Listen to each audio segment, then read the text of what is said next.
Hello, and welcome to another episode of the Justin Haskins Show. My name is, of course, Justin Haskins. Thank you for joining me today. I have a really exciting show for you. We're going to dive into the topic of gerrymandering. I know a lot of people have already discussed gerrymandering, all the craziness that's going on in Texas with Republicans and California and Gavin Newsome and Donald Trump's involved and all the rest of it. But I want to talk about the history of gerrymandering. I want to give you some examples of things that have been going on with gerrymandering for a while now to show you that this allegation that what Republicans are doing in Texas is somehow a threat to democracy or rigging the election or some of the other crazy things that have been alleged by Democrats just flat out is not true. It's just not true.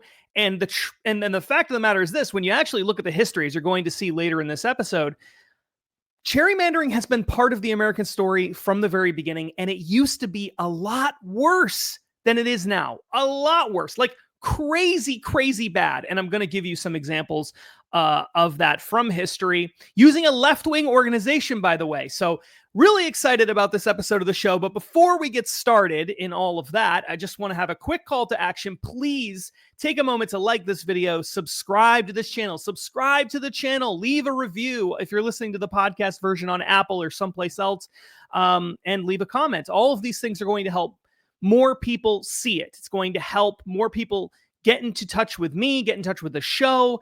All these things help break through big tech algorithms that hold content like this back. This is how algorithms decide what channels to show people. So please be an active participant in the show. I would greatly appreciate it. All right, let's get straight to the topic, shall we? We've got a lot of really interesting stuff. So in case you've been living under a rock, I'll just do a really quick overview of what the dispute is. Donald Trump has flat out said, look, I want Texas to redraw their congressional district maps so that the House of Representatives, the seats for the House of Representatives in Texas are more favorable for Republicans.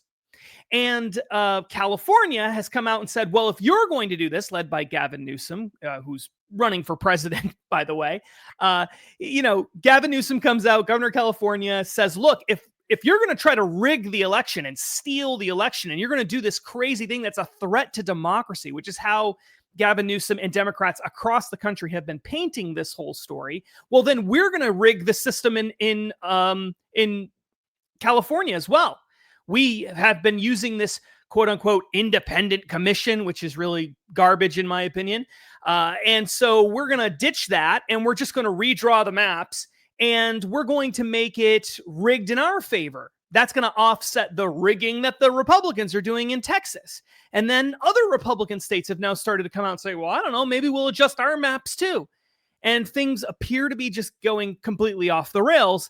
And the left is really losing their minds here over this whole thing. And the reason why the left is so upset by this is because, frankly, Republican states, red states, have a lot more room in a lot of places to engage in gerrymandering than Democrat states do. As you're going to see here pretty soon, a lot of deep blue states have already rigged the game so that Republicans don't win any seats, or maybe occasionally win one or maybe two, but they really don't have a very strong showing and certainly are not able to win the number of seats they would need to win to kind of match the Republican representation that exists among the voter base in that state. So, Democrats are scared about this because they've had this advantage now for a while, and Republicans are now starting to do these kinds of shady tactics that Democrats have been using for a long time to try to twist and turn things to their benefit. Now, this video, just to be really clear, is not trying to defend gerrymandering. It's not trying to make it sound like gerrymandering is a good thing. It isn't a good thing, in my opinion. There are a lot of really bad things that result from gerrymandering. We want our congressional districts to be, a good representation demographically of what a given area of land is really like. We want a member of Congress representing a group of people to be fairly representative of what those people desire. That's why they're called a representative, right? And if you're drawing the maps in such a way that this that you're lumping in communities of people who really don't share the same values, ideas, etc., economic struggles, then you're not going to get good representation. So gerrymandering has a lot of problems. I'm not a fan of gerrymandering by any means, but it's certainly not outside the norm of what has happened in the history of the United States. In fact, what's going on in Texas right now is actually not nearly as bad as what used to happen in the early days of the American Republic. It was much, much worse back then. And as I said before, Democrats have been getting away with this crap for a very, very, very long time. So let's first start with that assertion. So I'm making the claim that Democrats have already rigged the game in a lot of their states, but I haven't provided you with any real examples or data for that. So that's what I want to do first. So let's take a look at this table that I had produced with the help of AI that lists the states. It has in this first column here, it's got the state. Then it has the percentage of the vote for Trump in 2024. So this is the percentage of people who voted for Donald Trump in 2024. Now, that's not equal to Republicans, a Republican voter, because some people might vote for Trump but not vote for a Republican House seat. I understand that, but there's no really perfect way of doing it because of limitations that exist with data and voter rolls and all kinds of other stuff. So this is as good as I think you can get.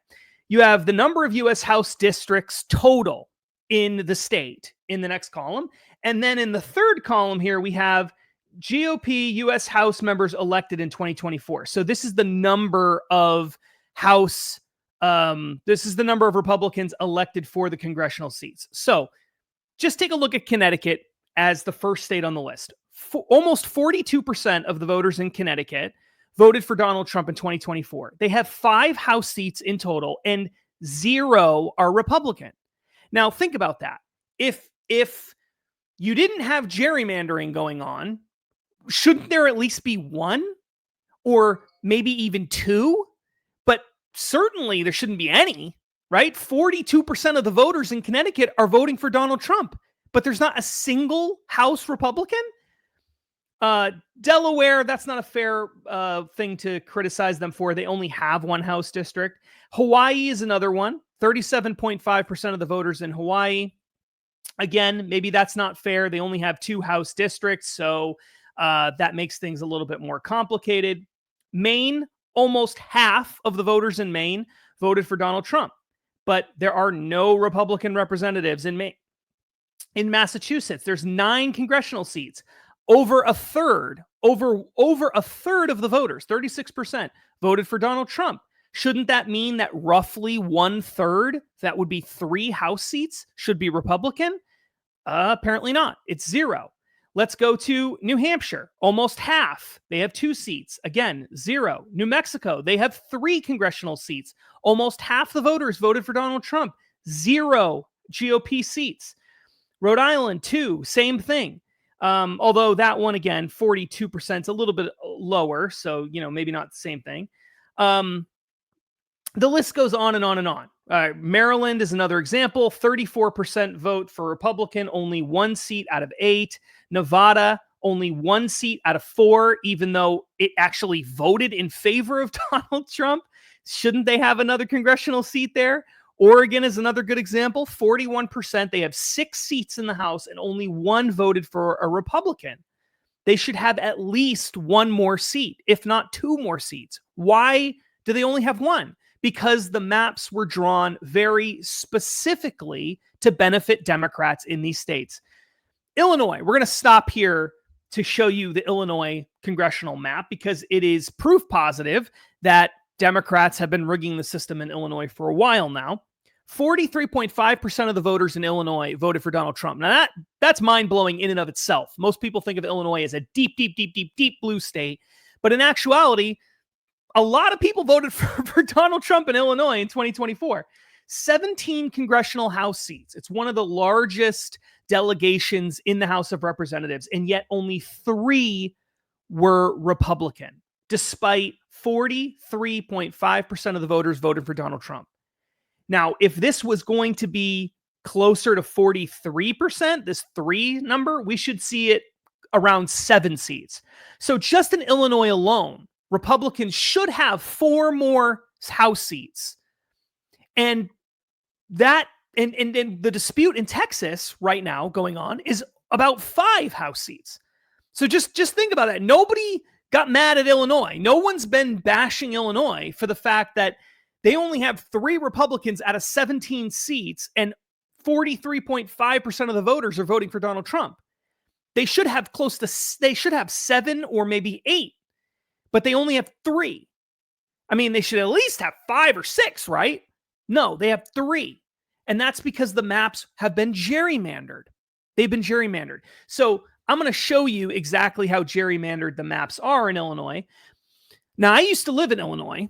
I lived in Chicago for several years. I actually love Chicago. A lot of conservatives don't like to admit that, but I'm happy to admit it. I loved living in Chicago. It was an awesome time in our lives, my wife and I still think very fondly of it. But there are some really crazy things in the congressional map for Illinois. It's obviously a blue state, and they've got a Democrat machine in Illinois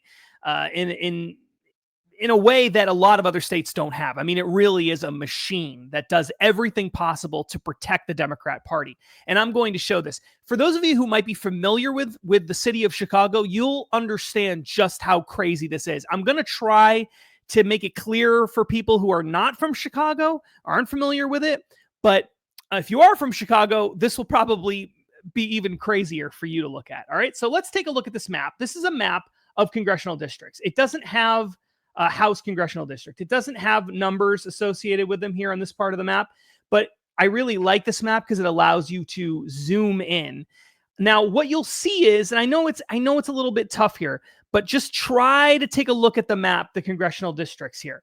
As you can see, the congressional districts in Illinois have been written in such a way that many of the areas that are outside of the city of Chicago, these tend to be more conservative areas. They're suburbs. They tend to lean more toward the right. They're not necessarily hardcore Republican areas, though some of them are, but they're definitely more right-leaning than the city of Chicago.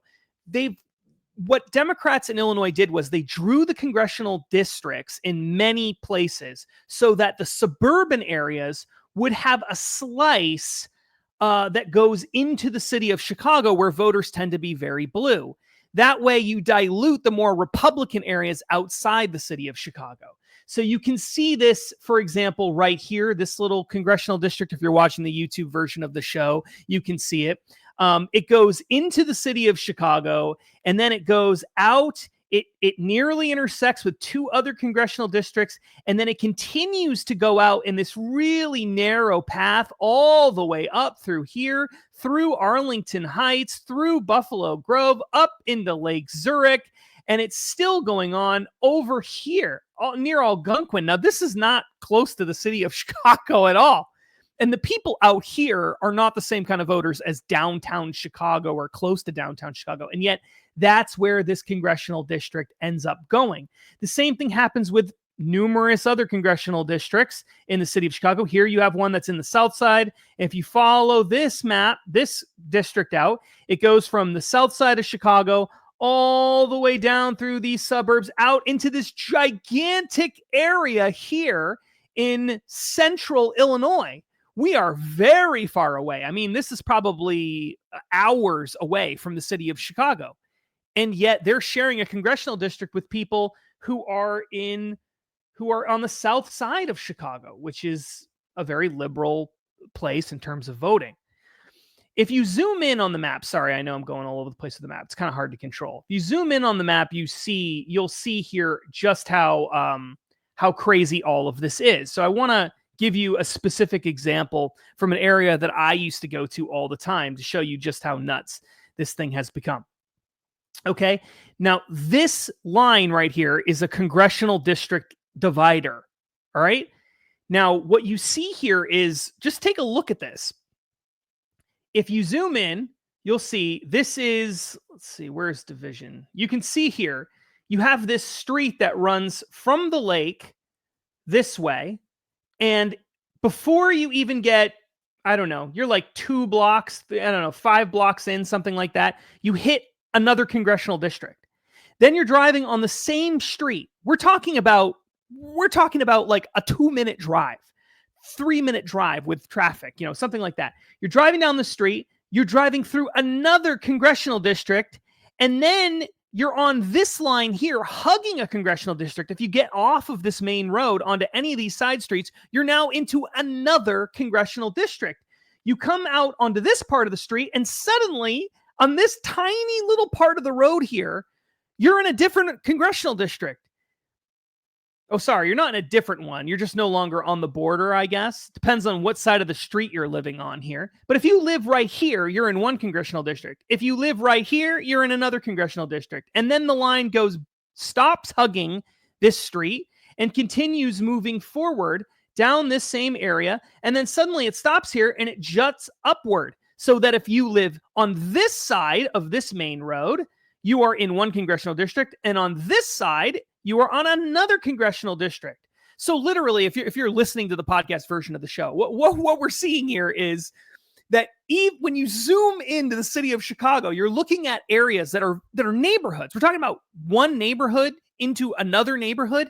And depending on what side of the street you're on, the congressional map is changing. Not in the sense of like, well, everyone who lives north of North Street is in one congressional district and everyone who lives south of North Street's in another one. I'm saying it almost like zigzags in and out so that depending on what street you happen to what side of the street you're on, in one part of a neighborhood, you might be in one district. And then if you're on the same side of that street in another part of the neighborhood, you're in a different congressional district. It's so obvious that what they're doing here is rigging the system so that they can consolidate as much power as possible by bringing in voters, from the urban core out into these suburban areas out here west of Chicago. So that places like Aurora and Elgin and these areas out here, they're pretty rural areas. You get into central Illinois. It's very conservative in central Illinois, very conservative in southern Illinois. And yet these congressional districts, a lot of them feed into Chicago in one way or another, or at least feed into suburbs of Chicago in one way or another, all with the intention of diluting the vote. So the idea that Democrats don't do this, or that when this happens, it's a threat to democracy, this just can't be true. Obviously, Democrats do this. They do it all the time, and not just in Illinois. I can show other examples too. If you look at the Oregon congressional map, you'll see all kinds of crazy things. Not to this extent, because you don't have as many congressional districts, but these problems have existed for a long time. This is not a new issue. This has been a problem for a very long time. It isn't a quote unquote threat to democracy. It's not a good thing, but it's something that's been an issue throughout the course of American history. So I want to pull up this article that I found, which I think is really fantastic. I mean, this is just a great article. I'm going to link to it in the show notes of the show so that you can take a look at this yourself. It's very, very, very long. And so I'm not going to read to you the whole thing, but I am going to give you pieces of it because I think they did such a great job. This is from an organization called New America. New America is a left-leaning organization. The head of New America is someone who used to work for Hillary Clinton. Okay, so these are not right-wing, MAGA, pro-Trump people. That's not what this is coming from. This is coming from people on the left talking about the history of gerrymandering. Okay, and I want to point that out simply to say, because I think the reaction a lot of people might have when they see some of the information I'm about to show you is, well, this is just, revisionist history from pro-Trump, MAGA, hater, fascist people, when in reality, this is actually coming from an article, a historical analysis from people on the left. All right. So I want to start by just saying, I'm not going to go through all of it, but I do want to highlight a couple things. So the first is the way the article is structured is it does it chronologically. It goes through the history of gerrymandering in America by periods of time. The first one is 1787 to 1840. So this is the earliest period in American history, about the first half century. And as you can see from the title here, it says problematic from creation. Gerrymandering, or the practice of manipulating district boundaries to achieve a certain result, often to advantage one party or protect incumbents, is as old as America. In drawing the first congressional maps in 1788, anti-federalists in Virginia forced Federalist candidate James Madison into the same seat as anti-Federalist James Monroe in hopes of keeping Madison out of Congress. Madison ended up winning anyway. But you can see right from the very beginning, 1788, they were already doing this kind of stuff. The term gerrymander itself was coined in 1812. It is referring to this guy who was a governor of Massachusetts named Elbridge Gerry. He was, by the way, a founding father, really important figure in the early history of America. Certainly not a bad guy. The so-called gerrymandering, a lot of people don't really understand. This is a reference to an animal, like a salamander. So it's a gerrymander, like an animal. It was described a snaking state Senate district designed especially to help Gerry's party, the Democratic Republicans, gain seats in the chamber. This was actually drawn during that period as a way of sort of criticizing Elbridge Gerry for what he was doing, calling this the gerrymander. It's a picture of kind of like a monster. And you can see the district runs through all these different towns around all these other areas to draw this perfect little monster map that allows Elbridge Gerry's party, the Democratic Republicans, to win a seat. This iconic drawing appeared in the Boston Gazette under the headline, The Gerrymander. Okay, let's skip ahead a little bit. Because obviously a lot has happened since the 1780s. But you had, from the time of the gerrymander forward, you had constitutional convention, you had different rules written about state representation. The Constitution very clearly set out formulas for congressional representation, and they said that it had to be related to population. It said states were the ones that were going to apportion these things based on population, but it didn't say how the states had to draw the maps. It just says that, quote, the times, places, and manner of holding elections for senators and representatives shall be prescribed in each state by the legislature thereof, meaning the state legislature, but the Congress may at any time by law make or alter such regulations except as to the place of choosing senators. So state legislatures were free to do whatever they wanted. So what did they do in those early days? Well, some states, Connecticut, New Hampshire, New Jersey, and Pennsylvania, I'm still reading from the article here, choose to elect all their representatives statewide on a, quote, general ticket. That meant that in Pennsylvania, for example, voters got 8 votes to allot to their 8 candidates they preferred. 2 states, Georgia and Maryland, used a mixed district-at-large system in which candidates were elected at large but had to be residents of a specific district that they would represent. The remaining states, including Virginia, allocated representatives to districts. However, this required a process for drawing district lines, but there was no obvious way to do that because you couldn't just do it based on town or county lines. So you had legislatures drawing maps, such as the Madison-Monroe contest of 1789, and the political consequences of districting became immediately apparent. So from the very beginning, this is what it says, from the very beginning, boundaries were never neutral. Never neutral. So I want to give you another example of this. The classic gerrymander, or more historical evidence for this. The classic gerrymandering technique of cracking and packing, essentially distributing your supporters more efficiently than your opponent's supporters, was certainly one trick. That's what we saw in the Illinois map earlier. That's what's going on in Texas right now. That's what California is talking about doing in today's terms. But an even neater gambit was to shift back and forth between statewide at-large general ticket elections and districted elections. Here's the basic logic. Say your party is popular statewide. If your party garners 55% of the votes statewide, moving all House races to general ticket at large elections means your party can win the entire slate. So what they were doing is saying, if your party wins 55% of the vote, you get all of our congressional members, all of our House seats for the state go to you. With districting, by contrast, your party is still likely to lose a few seats unless your party is equally popular in every district. In Pennsylvania, for example, the Federalist-controlled state legislature imposed statewide general ticket districting. Federalists were strong in Philadelphia, thus the at-large system gave Eastern Pennsylvania statewide supremacy.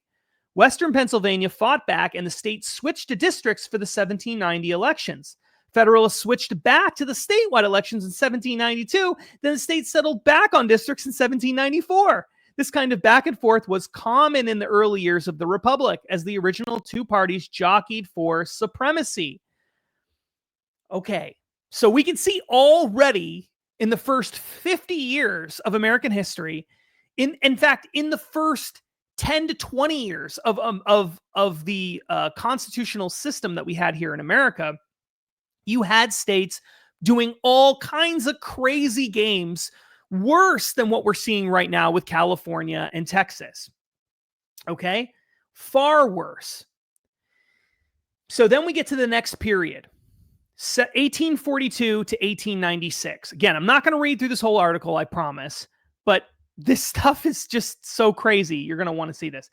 This widespread practice of shifting back and forth from statewide at-large districts to single-member districts was permitted until the Apportionment Act of 1842, when Congress mandated the usage of single-member districts, using their power under Article 1, Section 4. So then, in the decade leading up to the passage of the Apportionment Act, Democrats had moved aggressively towards statewide districts, attempting to entrench their power in states where they had a majority. However, in 1840, this backfired. Seeing a fourth Democratic term in a row, Martin Van Buren's popularity was hobbled by a bad economy, and Whigs figured out a way of winning the formula with the popular war hero William Henry Harrison. So in states where Democrats had engineered congressional districting to give them a statewide sweep, Whigs benefited and swept into the House with a wide majority. So then basically things completely changed and they moved to a totally different model, and this went on and on and on. But the most aggressive era of gerrymandering took place after the Reconstruction period. So after, we're talking about following World War II, that's called Reconstruction. After the Reconstruction period is over, from 1878 through 1896. This was a period in which Democrats and Republicans were in close competition for national power. Partisan loyalties were firm and voter turnout was high. Gerrymandering became much more effective and more essential to winning elections.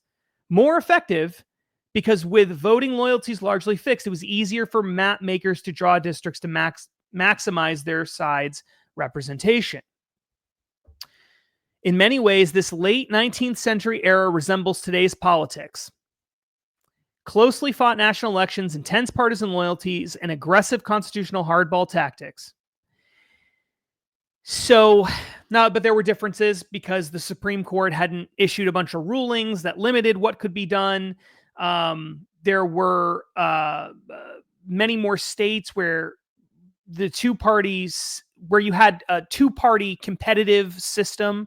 So things were just different politically during that period of time. And so you did have things tend to shift back and forth a little bit easier than what you see today.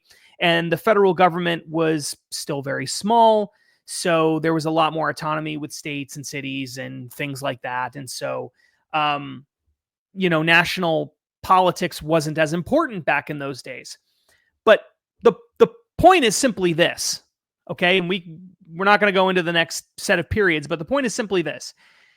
Throughout the first 100 years of American history, there was a massive amount of gerrymandering, games that were being played, systems that were put into place that benefited one side or another side.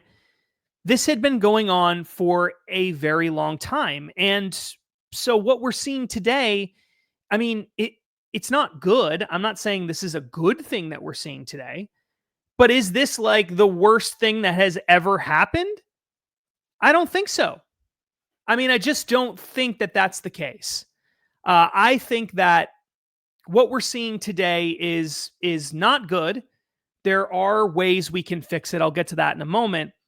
But again, a threat to democracy, unprecedented, proof of fascism, these kinds of terms that we are hearing over and over and over again. No, Democrats have been playing this game for a long time in their own states. A lot of their own states have already been gerrymandered about as much as they possibly can get away with, like Illinois. You could go back to the 1700s and you can find examples of even worse stuff going on in American history. The early to mid 1800s, it got really bad. And then in the late 1800s, there was another surge of gerrymandering again. So both parties have been doing this for a very, very, very long time. This has been part of the American political experiment from the very beginning. Again, that does not mean that it's a good thing. It's not a good thing. I don't like that this has been happening, but it has been happening. Okay, so if gerrymandering has been a problem for a long time, if it's part of American history, if sort of rigging the game is just something that we've been dealing with for 300 something years, or not 300 years, 250 years, why, is there anything we can do about it? Earlier, I alluded to the fact that there are some solutions. So let me give you what my solution is to the problem. And it's going to sound kind of crazy. And I'll probably do a whole video just on this one topic because it's a huge topic. But I have a solution for gerrymandering. There's been all kinds of things that have been thrown out there. There's been independent commissions. I think that's nonsense, because what makes a commission independent? The people choosing the commission, the people setting the commission up aren't independent. And just because the people who are in the commission are not, affiliated with one party or the other doesn't necessarily mean that they are truly independent. So I don't buy this whole independent commission thing. And I could give you some examples of how independent commissions have involved with redistricting, have engaged in all kinds of really, shady things. So we don't need to go down that road. Just trust me, the independent commission thing is not a foolproof plan for doing this. You could do a system where you simply allot a certain number of representatives to a state based on the sort of the popular vote for the party in that state. So if 45% of a state votes Republican, then roughly 45% of the House seats automatically go to them. The problem with that is I don't think you can do that based on what's been decided by federal law and Supreme Courts, and I just don't think that you could actually get away with that anymore. That kind of thing was done, as you probably remember from what I read earlier, in the early period of American history, but today I don't think that would be possible, nor do I think that's really a good idea. Because the concept of district makes sense, right? You want your representative to represent you and your community. Some of these states are massive, and your community might look very different than another part of the state.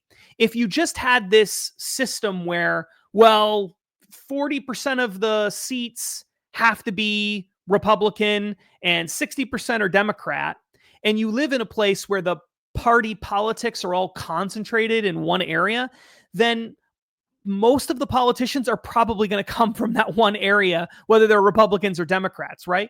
And so you're not going to get a true representative for your community. But then what do we do? What's the solution to this?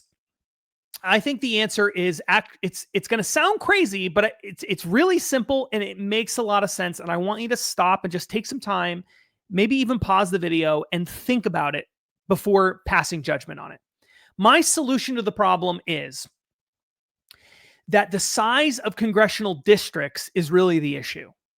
If we had very, very small House congressional districts that only had, say, 30,000, 40,000, 50,000 or so people in them, then your district couldn't be gerrymandered because it would be too small to be gerrymandered. And the people elected from your district would be a true member of your community. Believe it or not, this model was one of the things that the founding fathers wanted to be in the Constitution. Most people don't realize this, but the U.S. Constitution actually, the original Bill of Rights actually included 12 amendments to the Constitution, not 10. Only 10 were initially ratified as amendments, but there were 12 passed by Congress. States then have to ratify them. And again, 2 did not get ratified immediately. 1 did get ratified later on. The other had to do with congressional apportionment, and it was never ratified. But what it intended to do, and it's a really crazy story for why it was never ratified. That's why I'm going to have to do a whole video just dedicated to that topic. But what it was trying to do was make it so that congressional districts couldn't get too big, so that as the country grew, the size of the House of Representatives had to grow, and the size of congressional districts had to remain small, so that members of the House of Representatives were true representatives of their communities. And the idea was basically to have one, I think it was at every 50,000 people. That would be sort of the largest that a district could get would be 50,000, if I'm remembering it off the top of my head correctly.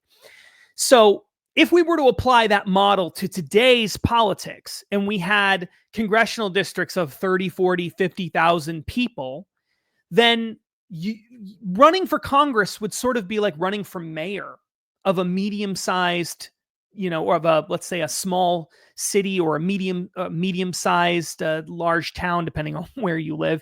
They might use those terms differently. But the point is, these people would be your neighbors. They would not necessarily be the richest people around. In some rural areas, they would probably be very much middle-class people running for office, representing you. It would be really, really hard for big special interests to buy off someone who, lives in a district with 50,000 people in it. The problem with this model, as you've probably already realized, is that to have a a House of Representatives made up of districts that only have a maximum of 50,000 people in it, you would need like 7,000 or so, somewhere in that neighborhood.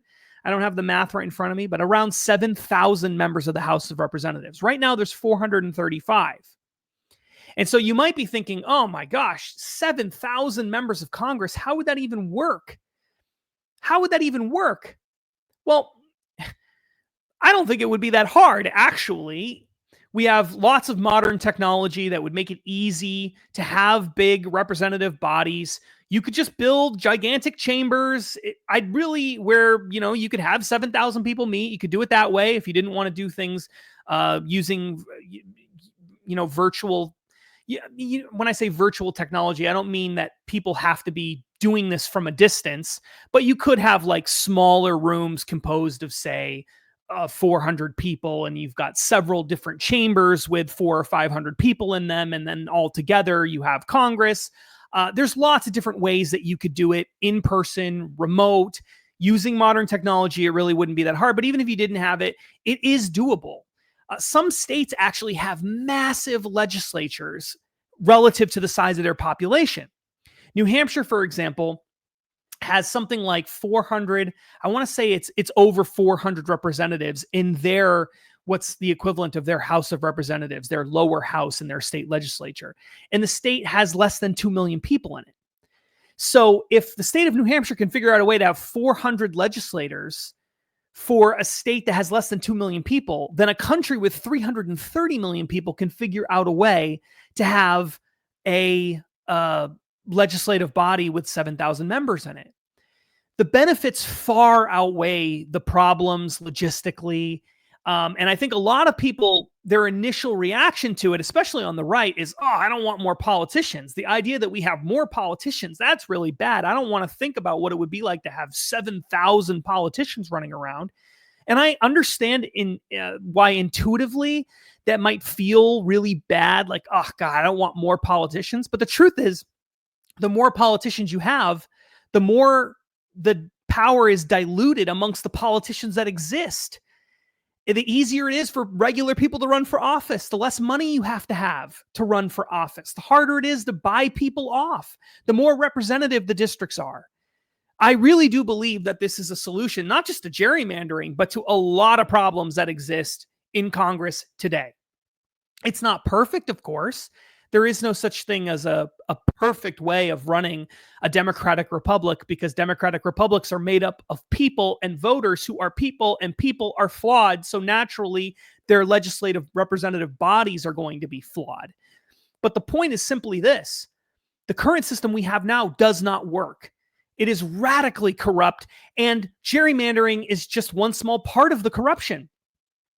Earlier, I mentioned 435 representatives in Congress. Now, when the Founding Fathers created America, the idea was that the House of Representatives was going to grow with the population.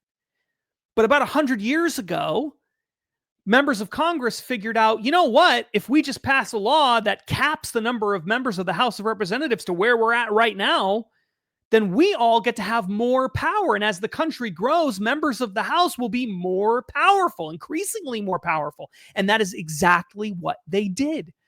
We have not increased the size of the House of Representatives in decades and decades and decades. Some states, despite growing substantially from where they were decades ago, have fewer representatives today than they did back then. Why? Because under current law, you have to find a way to hit 435 no matter what happens with the population. You can only have a ceiling of 435. You got to have 435. So if some state grows a lot, but other states grow more, you could end up losing a representative, even though your state's growing. That is absolutely insane. The size of congressional districts today are several 100,000 people large. 700,000-800,000 people for one representative. Sometimes representatives live hundreds of miles from where, like in really big states, they live, 100 miles or more. Sometimes like 200 miles, I think, in some really extreme cases, from where some of their constituents are. That is not what the Founding Fathers had in mind, and it's not good government. Putting aside what the Founding Fathers wanted, does that make any sense? No. How can you represent somebody who lives 3 hours from where you live? Their lives could be totally different than yours. We need to have smaller districts. We need to have a lot more members of the House of Representatives, and that will solve the gerrymandering problem and a whole bunch of other problems too. So that's my crazy idea for the day. Again, I'll do a whole video dedicated just to that topic because I think it's so interesting, and the story behind it is really fascinating as well. But anyway, I hope you learned a lot from this episode. The biggest takeaway is gerrymandering is bad, but it is not out of the realm of what we're seeing today is not out of the realm of what's happened in the past.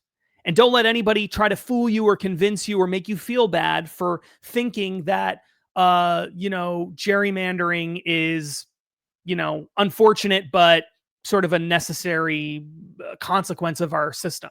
It is a necessary consequence of our system. It's going to happen this way. This is the way it's been for hundreds of years. There's a reason for it.